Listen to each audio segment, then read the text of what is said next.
कितने लोग चांदनी जी से प्यार करते हैं, बारात उठाएंगे तो इतने सारे आपके देख रहे हैं चाहने वाले चांदनी जी। आप लोग नहीं बोल पा रहे लेकिन हम बोल देते आप लोग की तरफ से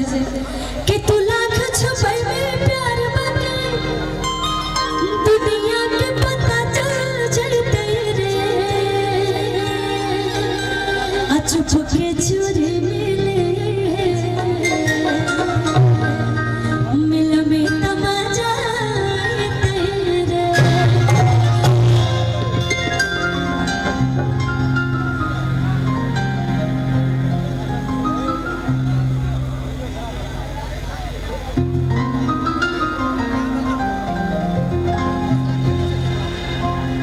तू लाख छुपाई में प्यार बने